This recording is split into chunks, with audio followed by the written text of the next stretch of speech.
नमस्कार, मैं आकृति और आप देख रहे हैं इंडिया पब्लिक खबर। जरा सोचिए कि प्रवर्तन निदेशालय यानी कि ईडी की टीम कहीं पर रेड कर रही हो और उसे रोकने के लिए खुद उस राज्य की मुख्यमंत्री लोकल पुलिस के साथ वहां पहुंच जाए। हैरानी तो होगी ना, क्योंकि संवैधानिक पद का ऐसा मजाक तो शायद फिल्मों में भी नहीं उड़ाया गया होगा। यहां तक कि फिल्मों के स्क्रिप्ट राइटर्स की कलम भी यहां तक नहीं पहुंच पाई होगी। लेकिन पश्चिम बंगाल की राजधानी कोलकाता में बिल्कुल ऐसा ही हुआ है। जी हां, जिसकी आशंका थी वही हुआ।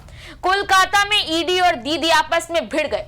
कोलकाता की सड़कों पर बीते दिन ऐसा हंगामा हुआ जिसकी गूंज दिल्ली तक सुनाई दी। 8 जनवरी 2026 को ईडी ने कोयला घोटाले को लेकर कोलकाता में पॉलिटिकल कंसल्टेंट फर्म यानी कि आईपीएसी के दफ्तर में छापेमारी की। आईपैक के प्रमुख प्रतीक जैन के घर पर भी छापेमारी की गई। जी हाँ, ये वही आईपैक है जिसने कभी पीएम मोदी के लिए कैंपेन डिजाइन किया था। इस बीच पश्चिम बंगाल के मुख्यमंत्री ममता बनर्जी भी आईपैक के दफ्तर पहुंच गई।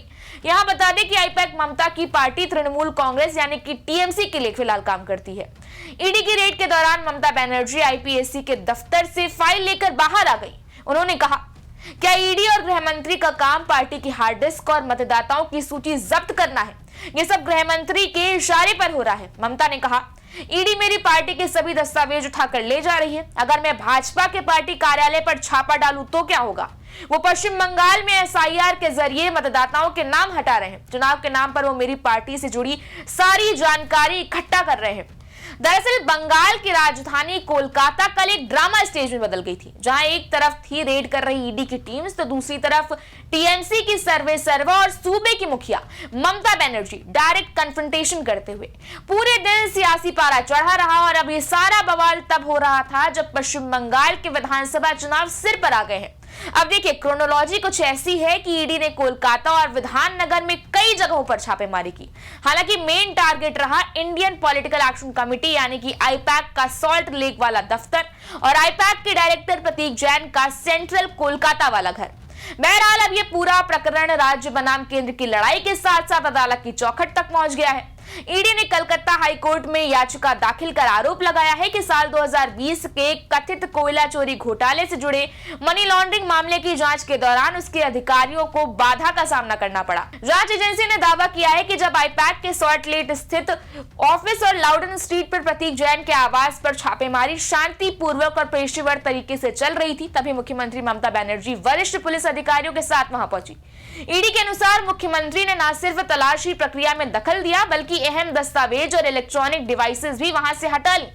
अब सवाल यह है कि क्या सरकारी एजेंसियों के काम में बाधा डालने के लिए ममता बनर्जी गिरफ्तार हो सकती हैं? ईडी ने अपनी हाई कोर्ट में दी गई अर्जी में कहा है कि यह कार्रवाई पूरी तरह कानून के तहत और सबूतों के आधार पर ही की जा रही थी। जांच एजेंसी के मुताबिक जांच का दायरा 2020 में हुए कथित हवाला लेन देन से जुड़ा है, जिसका संबंध कोयला तस्करी और उससे कमाए गए पैसों से बताया जा रहा है। ईडी का यह भी कहना है कि जांच के दौरान जो सामग्री जब्त की गई है वो मनी लॉन्ड्रिंग से सबूतों के लिहाज से अहम थी। वहीं मुख्यमंत्री ममता बनर्जी ने ईडी के आरोपों को सिरे से खारिज किया है।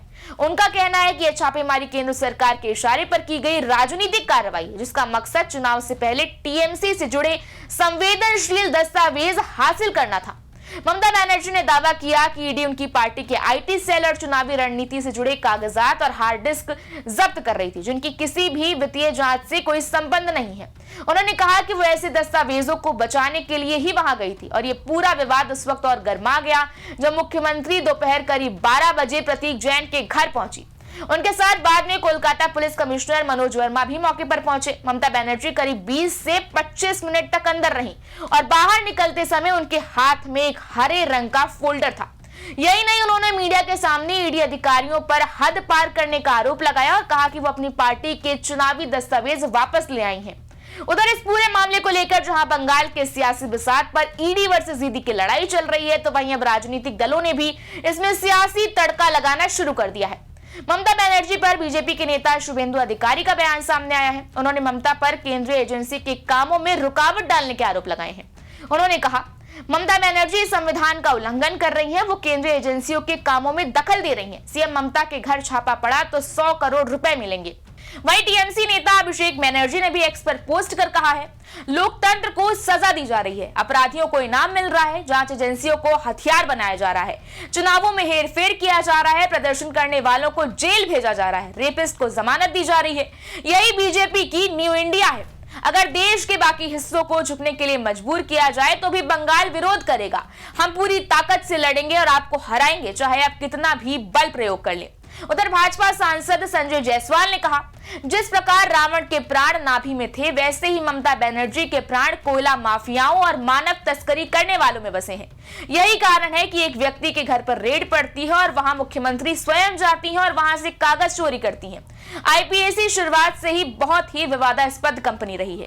बिहार में भी आईपीएसी ने अपने पैसे 60 करोड़ रुपए जनसुराज पार्टी पर खर्च किए थे। झारखंड में भी उन्होंने साजिश के तहत ऐसा ही षड्यंत्र किया था और उन्हें झारखंड में सफलता मिल गई। आईपीएसी का काम सरकार बनाने, सरकार गिराने में माफियाओं से पैसे लेकर काम करने का है। ये बताता है कि ममता बनर्जी माफियाओं के साथ हैं। इसका मतलब ये भी है कि ममता बनर्जी के सारे घोटालों की फाइल वहां थी जिसे लेकर वो भागी हैं।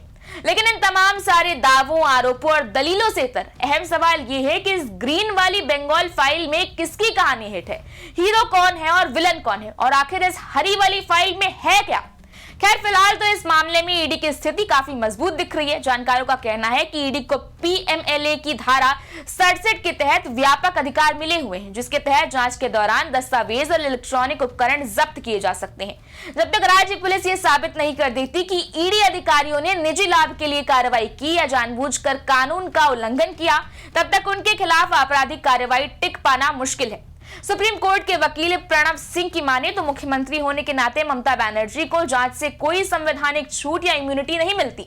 संविधान मंत्रियों को सदन के भीतर विशेषाधिकार देता है, लेकिन कानून के सामने सभी समान हैं।